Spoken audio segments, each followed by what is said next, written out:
बहुत सावधानी से सुनिएगा। गलत अन्न, गलत धन और गलत नारी का संग जिस व्यक्ति के साथ होता है उसको कभी सत्संग, भजन, कीर्तन, तीर्थ, संत, साधु या भगवान का नाम उसको सुहाता नहीं, सुहाता ही नहीं। कौन कौन? पहला, गलत अन्न, गलत धन और गलत नारी का संग। आपको भगवान, अगर आप गलत अन्न ग्रहण कर रहे हैं तो भगवान की शरणागति आपको ठीक नहीं लगेगी। आप सियोर वाला महाराज कितना भी बोल ले, साधु संत सन्यासी तपस्वी साधक उपासक कितना भी वर्णन कर दें, ब्राह्मण जन कितना भी वर्णन कर दें, आपको संत की वाणी, गुरु की वाणी अच्छी नहीं लगेगी। दूसरा, गलत धन अगर आपके पास में आ रहा है तो आप, जब आपके पास में धन बढ़ता है, सत्ता बढ़ती है, वैभव बढ़ता है, तो आपको पहले भी कथा में कहा कि आपके 3 मित्र बन जाते हैं। पहला ताली, प्रशंसा करने वाले, दूसरा थाली, होटल में खिलाने वाले, और तीसरा प्याली, मैं खाने में पिलाने वाले, ये बढ़ जाते हैं। ये 3 मित्र बढ़ जाते हैं और ये 3 मित्र एक दिन बर्बाद कर कर छोड़ देते हैं। तो शास्त्र कहता है, एक अन्न का असर जल्दी होता है, दूसरा धन का असर, गलत धन यदि आपके पास में आ रहा है तो उसका असर जल्दी होता है, और तीसरे नंबर पर है पर स्त्री, कोई ऐसी नारी जो तुम्हारे से केवल धन के लोभ में जुड़ी है, कोई धन के लिए, कोई व्यापार आदि के लिए, कोई आपसे सिद्धता पाने के लिए, कोई अच्छा पाने के लिए आपसे जुड़ी है, तो समझ लो कि वो आपको बर्बाद कर कर ही छोड़े। पर नारी, ये भी एक देखा,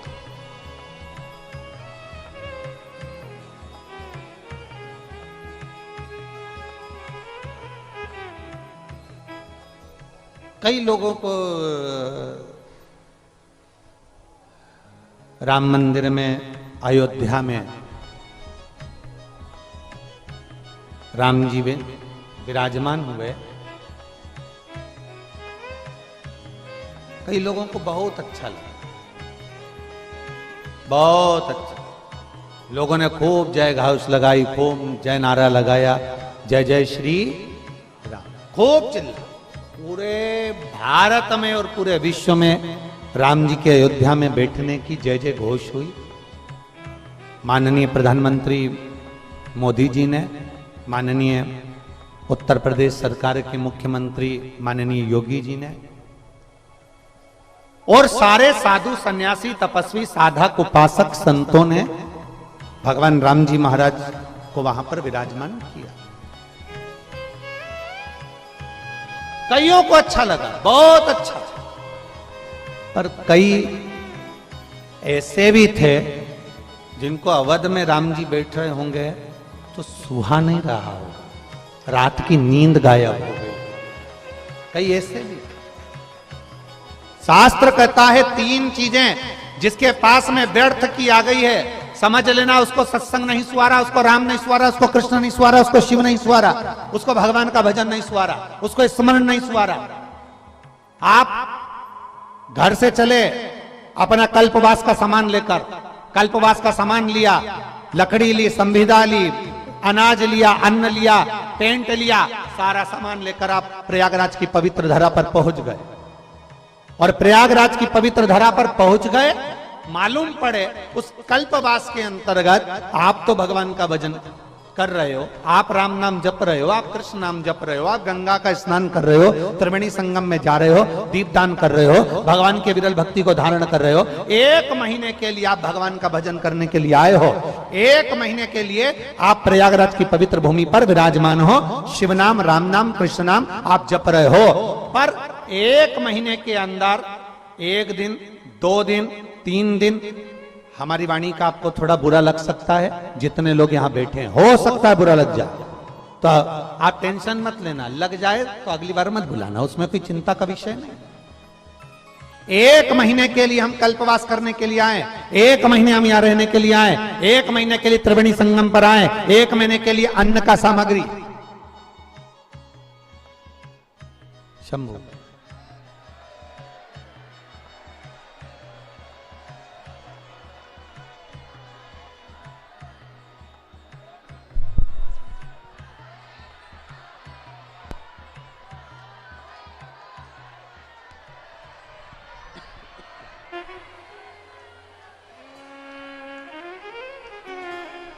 1 महीने के लिए हम कल्पवास करने के लिए आए हैं। 1 महीने के लिए हम अन्न की सामग्री लेकर आए हैं। 1 महीने के लिए हम सारी सामग्री को जुटाकर लेकर यहां पहुंचे हैं। 1 महीने। अब जरा विचार करिए,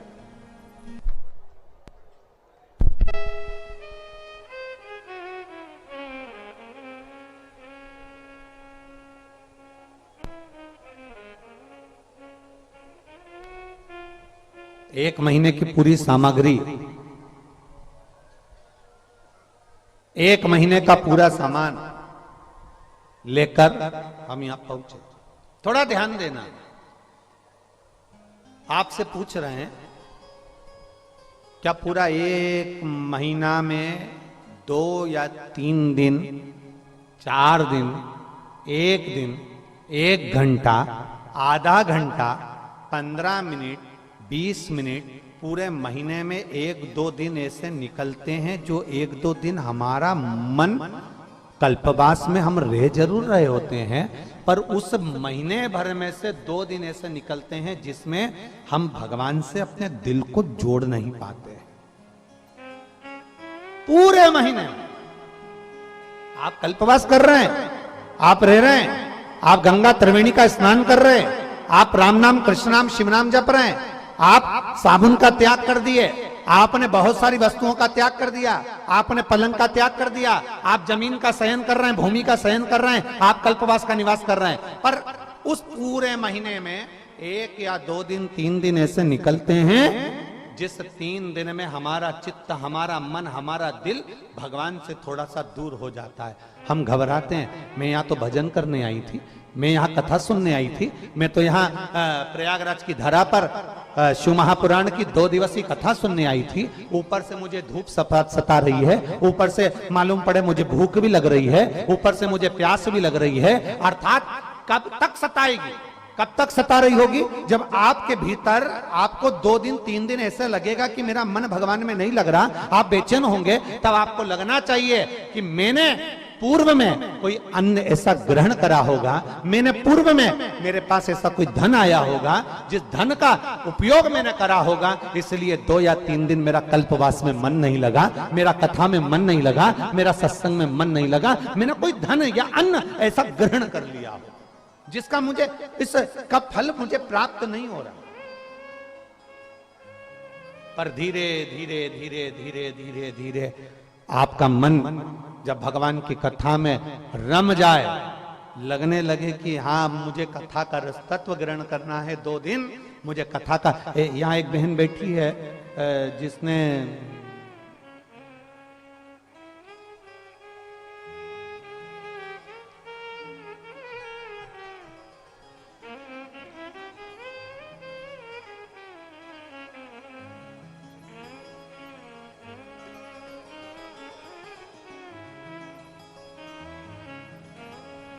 जिसने केवल 1 दिन की कथा कानपुर की सुनी थी।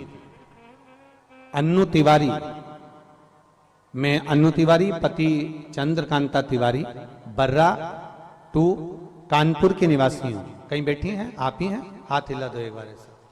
श्री शिवाय नमस्तुभ्यं। जितने लोग एलईडी पर पत्र को पढ़ रहे हो, टीवी पर आस्था चैनल पर पत्र को पढ़ रहे हो, वो टीवी के माध्यम से भी पत्र को पढ़ सकते हैं। मैं अन्नू तिवारी पत्री चंद्रकांता तिवारी, बर्रा 2 कानपुर की निवासी हूं। मेरा मोबाइल नंबर ये है। मैं बाबा की भक्ति का क्या गुणगान करूं गुरुदेव। शिव भगवान के प्रति मेरा भाव कम था, पर बाबा की कृपा से अब मैं भगवान को बहुत मानती हूं। मैंने कथा पहली बार आपको टीवी पर श्रवण करी है। कथा सुनने का मन मेरा केवल आपको कथा के माध्यम से, टीवी के माध्यम से जुड़ा।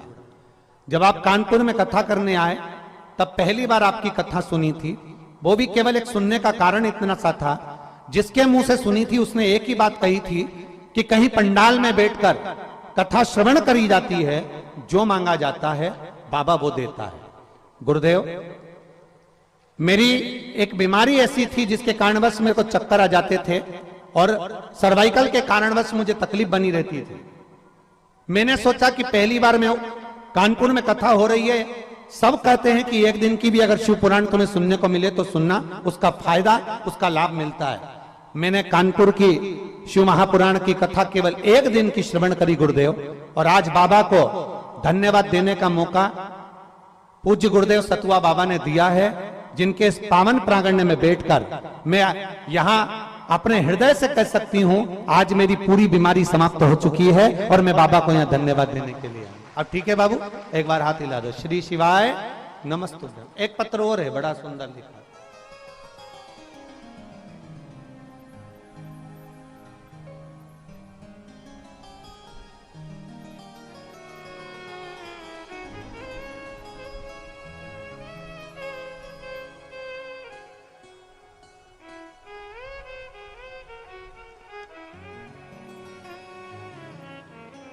मेरा नाम ज्योति उमर वैश्य, पिता स्वर्गीय पवन कुमार उमर वैश्य, मां फूलकली उमर वैश्य, उम्र है 23 साल।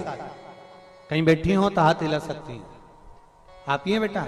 श्री शिवाय नमस्तुभ्यम। आपने इसमें एक बेलपत्र मांगा है, पर बेलपत्र यहाँ है क्या बाबू? आजा आजा, ले जा एक बेलपत्र, जा। गुरुदेव, शायद मेरे बराबर जीवन में कोई ने संघर्ष नहीं करा होगा। मेरी तबीयत बहुत खराब हो गई थी, डॉक्टरों को दिखाया तो कोई कहता था निमोनिया है।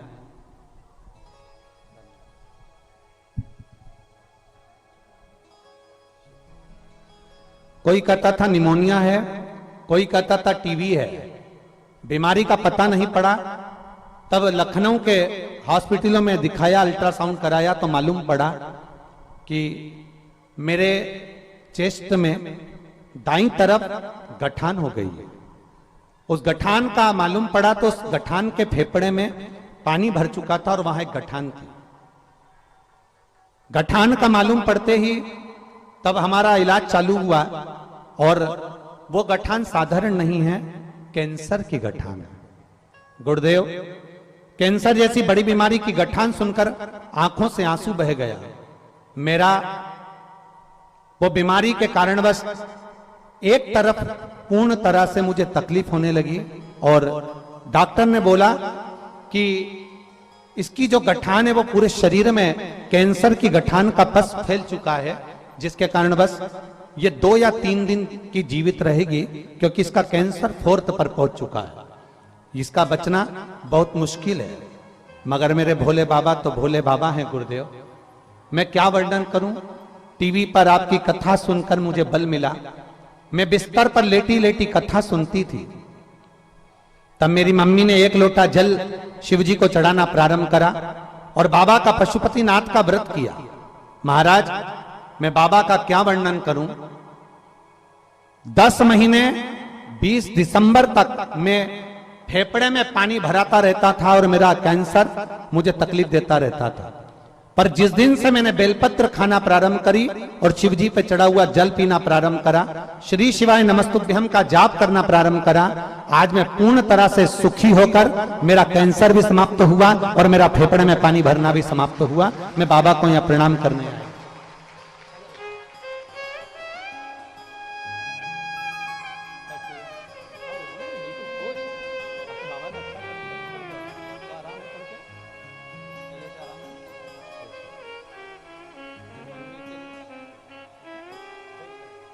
आंखों का स्पोच सब ठीक है, शंभु। और तेरी कृपा बिना न हिले एक भी अणु, लेते हैं श्वास तेरी कृपा से तरो तरो।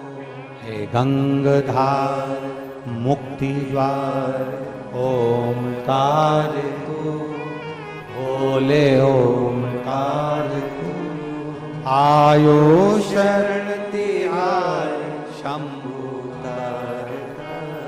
आप कैसे भी हो, कैसे देवराज चोर चोरी कर दिया, चोरी का धन लेकर शिव जी के मंदिर में पहुंच गया, चोरी का धन लेकर भगवान शंकर के मंदिर में पहुंचा। और जब चोरी का धन लेकर भगवान शंकर के मंदिर में पहुंचा तो अभी कथा में कहा कि एक अन्न, एक धन और एक पराई नारी बर्बाद कर देती, बेकार। चोरी का धन था, शिवालय में पहुंच गया, कोई हर हर महादेव कहता तो इसको गुस्सा आ जाता, कोई भगवान शिव का नाम लेता तो इसको क्रोध आ जाता। कई कई लोग ऐसे भी हैं संसार सागर में जिनसे जय श्री राम कर लो तो भी उनको ऐसा लगता है कि ये दूसरी पार्टी के हैं। महाराज आजकल तो बड़ा विडंबना है, अगर आपसे राम राम कर लिया ना किसी से तो उनको लगेगा ये पार्टी विशेष के हैं। ना, भगवान राम ना तो किसी पार्टी के हैं। भगवान राम तो जब हम पैदा हुए, हमारी श्वास, सनातन धर्म का एक एक व्यक्ति जो मृत्यु लोक में जन्म लेता है उसकी श्वास में जितनी शरीर में श्वासें प्रतिदिन निकल रही होती है, उस श्वास में राम पहले से ही समाहित होता है। इसलिए जीव हमेशा जय जय श्री राम कहता रहता है। उसमें हमें यह नहीं सोचना कि कोई पार्टी विशेष का नाम है ना, भगवान का नाम लेने में हमें पीछे नहीं हटना। देवराज जैसे ही शंकर जी का नाम निकलता देवराज को क्रोध आता, अपने आप को थोड़ा क्रोध में अपने आप को मारने का प्रयास करता। चोरी का धन लिया, उठाया और चोरी का धन लेकर बाहर चले गया कि अब मुझे यहां आवाज नहीं आई, अब मुझे यहां आवाज नहीं आई। और चोरी का धन लेकर बाहर गया, फिर आवाज उसके कानों में पड़ने लगी, हर हर महा। जैसे ही वापिस आवाज आई, फिर वापिस जैसे ही आवाज आई, आवाज आते से देवराज अब मंदिर के प्रांगण से भी बाहर चले गए, बहुत दूर, बहुत दूर, जहां तक आवाज ना पहुंचे, कोई आवाज आए ही ना। शिव महापुराण की कथा एक बहुत सुंदर बात कहती है महाराज कि जीवन में अगर मौका मिल जाए और तुम्हें कोई सूचना मिल जाए कि शिव महापुराण की कथा हो रही है या भगवान शंकर का अभिषेक हो रहा है या भगवान शंकर का नजदीक में मंदिर बन रहा है या भगवान शंकर का कोई शिवलिंग है जो यहाँ विराजमान है, अगर आपको सूचना मिले तो हम तो कहते हैं प्रयास करना, प्रथम प्रयास करना कि अगर नजदीक में शिव महापुराण की कथा हो रही हो तो सबसे पहला प्रयास करना अपने घर वालों को धन्यवाद देकर कथा के पंडाल में जाकर 1 मिनट की कथा सुनना पर कथा के पंडाल में पहुंचना। जाइए। अब कोई कहे कि महाराज जी कथा में बैठने से क्या मिल जाएगा, क्या धन मिलेगा, सत्ता मिलेगी, समय मिलेगा, या कोई हमारे को बहुत प्रमोशन मिल जाएगा या हमारे को बहुत सारा धन वैभव मिल जाएगा। शिव महापुराण की कथा कहती है तुम्हारा ना तो हम प्रमोशन की बात करेंगे, ना हम ये कहेंगे कि तुम्हें करोड़ों का धन मिलेगा, ना हम कहेंगे कि तुम्हारे को कुछ मिलेगा, पर इतना जरूर है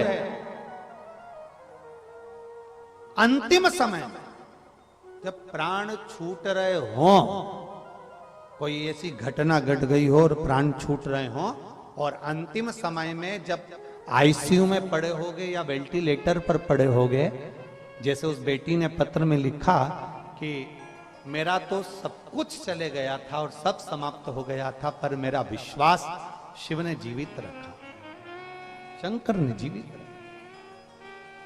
मान लो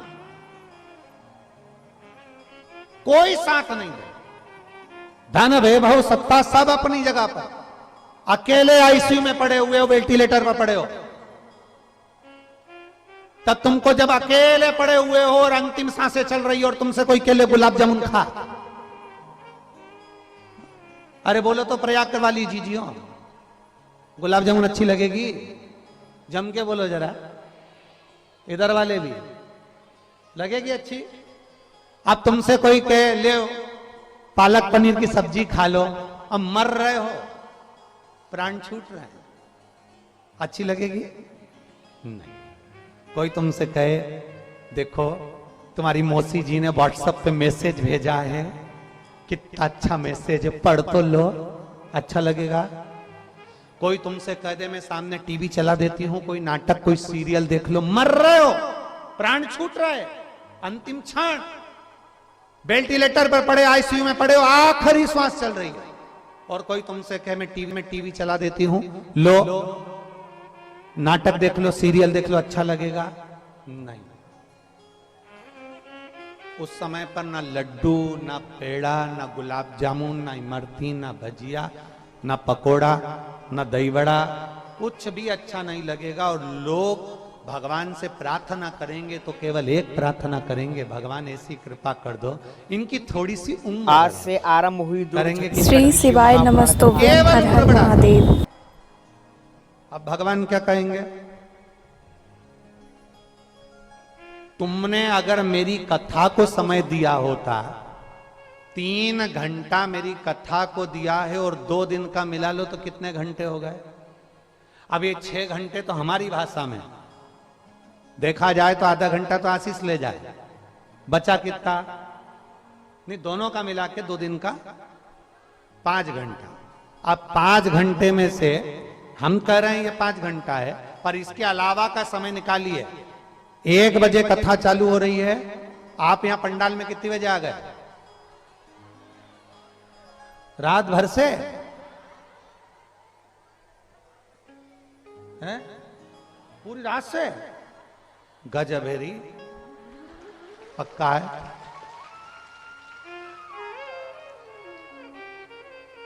तो कुछ खाया भी है कि नहीं?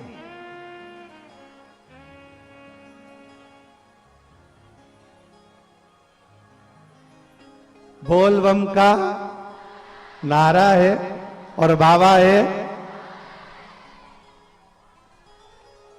धन्य हो जी, दंडवत प्रणाम हमारी ओर से आप सबको। श्री शिवाय नमस्तुभ्यं हर हर महादेव। रात भर के बैठे हो, धन्य।